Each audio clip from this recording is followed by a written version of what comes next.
Hey guys, Jose Prentice here. I got some footage at the Scare LA convention this past weekend. It was a panel for Halloween Horror Nights Hollywood. And if you're a fan of Halloween Horror Nights, and if you're in the Hollywood area, I've got sort of a scoop. I think the news has been out there for a while, but at the panel they spoke about the An American Werewolf in London maze that's going to be there at 2014's Halloween Horror Night event.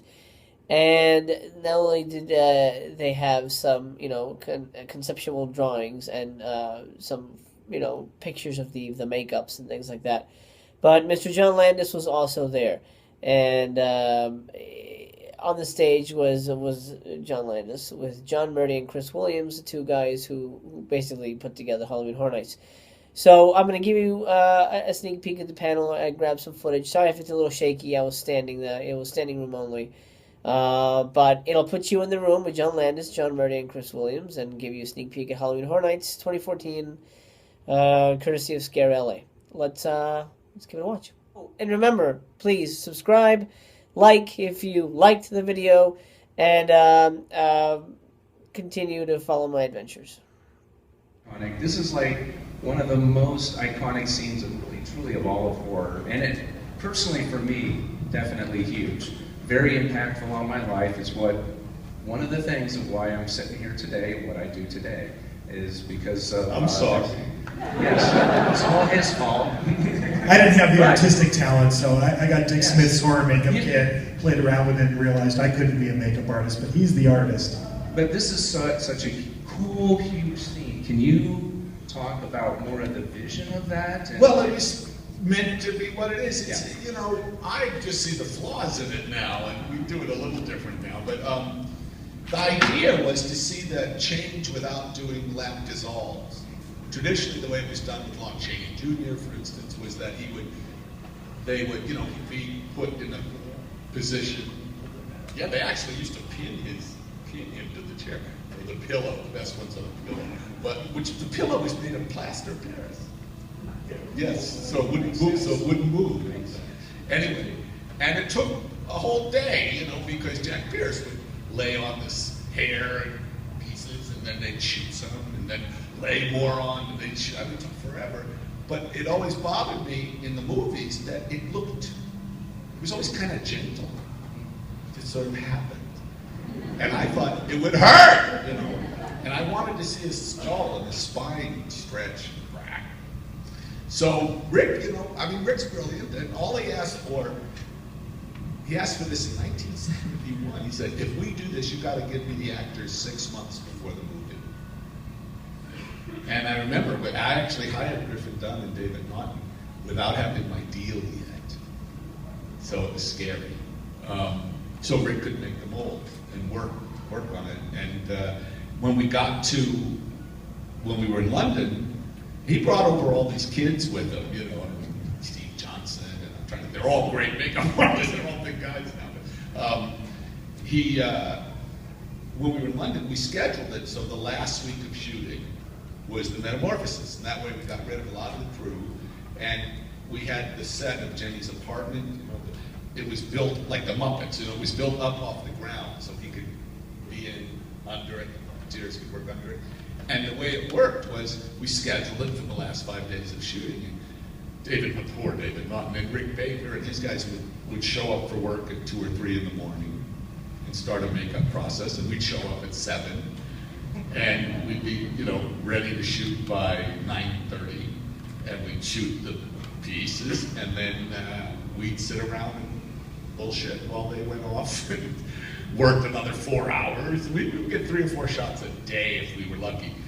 But what was interesting about it was Rick Baker, the first time we did one of the change-o heads where you see it moving, he said, action, cut.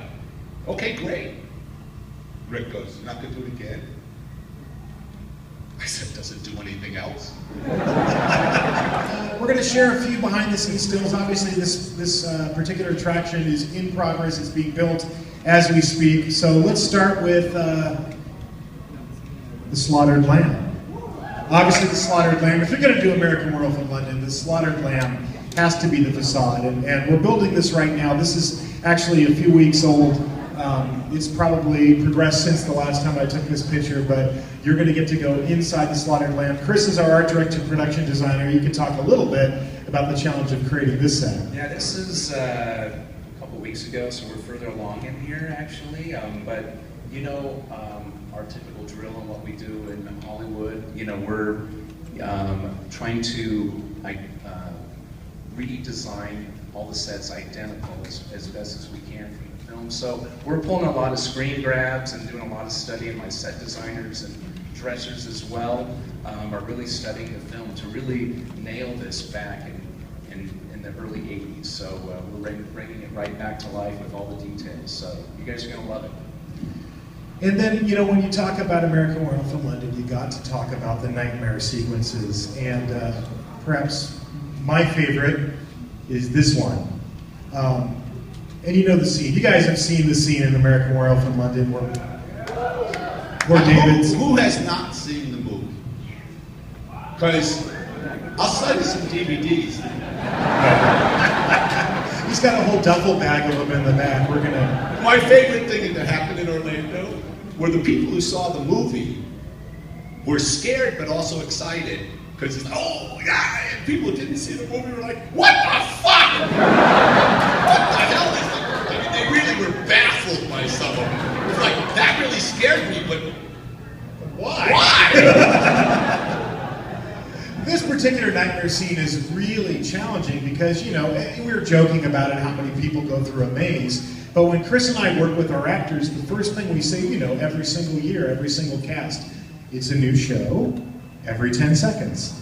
And that's the cycle you've got to be on, which means for an actor in Halloween Horror Nights, if you're playing this guy or any of the roles, you're going to do that probably 40,000 times. Yeah. It's like running a marathon. What I did see in Orlando, and it's going to be different here, but what I did see was, just like the Jungle Boat ride, it totally depends on the performer. It really doesn't, I mean, all the elaborate stuff, work you go to, it's all down to the performer. So if someone's half-assed or tired or low energy, it makes a difference. Well, that's why... So that's why he has a cattle prod. It's just like Coney Island in the old days, you know? Subway, you wanted that curved ceiling.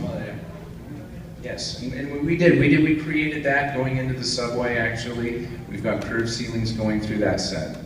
And since we're in a subway, we had to do... I feel like I'm playing a video game. There we go. Yeah. Figured we might as well build a subway car. You can talk about this. Yeah, so we've got, this is all fabricated out of wood. It's been what's called computer cut, actually. We have a computer that actually cuts this. It's a specialized wood as well. So we can really completely nail and recreate something very realistic. Now we're going to talk about the makeup a little bit. So again, we're going to show you a few things that are in progress. Poor Jack. He literally is like Henry Ford, you know, when he invented the assembly line for the Model A. It's very much like building a car. It's like an assembly line of work. You've got, your actor comes in, they get their number, they get in line, they go to the first station, they go to prosthetics, they get Imagine showing up for work and like you're really the popcorn guy. But he can Universal, get in that line. You know, 20 minutes later, what? But we do like, you know, 600 actors a night. It's pretty crazy. When we do... How many performers work on Halloween Horror Night that are hired? About 600. 600. It's amazing. Yeah, I mean, makeup starts what time, Chris? 2? Around 2, yes. Yeah. So between 2 and, say, half an hour before we open, 6:30, all those people will go through what we call scare base. And it's, you know, it's literally just like hundreds Monsters, and hundreds of Inc. back. Pretty much. Only a lot scarier. So then there's stage 3, Jack. There we go. Can you remember the scene he shows up in the movie theater? There you go. So that's about 3 feet tall and just about 8 feet long. 8 feet long? Yeah. Skeletal. Now, Jack's not the only character, obviously, in American Werewolf in London. We talked about the nightmare sequences. This is another one of the famous nightmare sequences. This is Ghoul David. So here's the sculpt for Ghoul David. And then one of the really important elements is contacts, because he's got to have those eyes. And it's actually a really complicated process for us to do contacts. We just can't simply go, here you go, here's your contacts, put them on. Every single performer has to go to an optometrist. They have to get custom fitted. You use scleral lenses, right? The soft. Yeah. Yes, not See, glass. they had these, well, I remember on Thriller and on we had to use the old-fashioned. Oh, they were horrible. With like glass contacts? Oh my gosh. Yeah, big. Full eyes. So how long was he wearing those on set? Probably 20 minutes, and then it would hurt too much. Michael,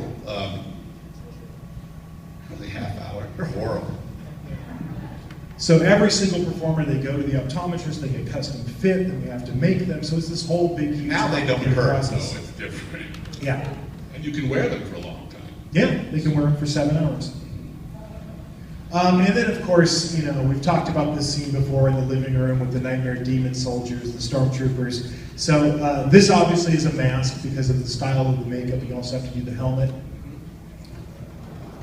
And there you go. That's him in progress right now.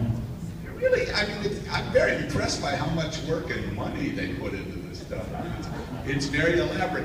The one thing, the only criticism I have, this is for Audrey, but the only criticism I have is when they do publicity for these things, they bring guys with big cameras with big like gun lights and walk through. Have you ever been, you know, a bar or a strip club? You're not supposed to see them in the daytime. I never thought of that. You go through this in the dark and it's lit and everything, and they're going through, and I'm going, why you went to so much trouble? Don't show it like this. But other than that, things are great. But for the guests who go, Yeah. it's dark and scary.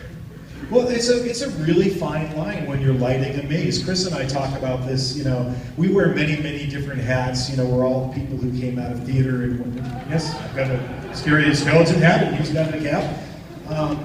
But you know, we do lighting, we do audio, we do all of that stuff. The lighting a maze is an art form unto itself because you want it dark and scary, but you still want to see and appreciate the movie. So our most common note, Chris, wouldn't you say to our lighting designers, is take it down, take it down, take it down. It's very directors too. I mean, what's interesting in the movie is always it's like, can you make it darker? Can it be louder? Everyone wants it louder, and that's what it's in. Now, what's amazing also at Universal is here in LA, they build these mazes, and they're what are they, canvas or what are they? Oh, as far as where they're inside, Yeah. they're like tent structures. But it's health and safety. I mean, they have to be permanent structures. You know, it's all there. It's Yeah, you have to do it for incredible engineer how for an lavish earthquake these or a things. hurricane or anything. It's amazing how lavish. And Giant it's, monster. And it's for 7 weeks. It's kind of incredible. It is crazy because we work on this all year round. We spend, you know, ungodly amounts of hours doing this, and then, you know, we do it for, you know, 22 nights or so, and then it just all gets torn down. And then a couple weeks go by, and then we go, all right, let's start on next year. It's a never-ending cycle of horror. Who has been to a Universal Halloween Horror Night? Was it scary? That's these guys. There you go. There they are. Thank you guys, by the way.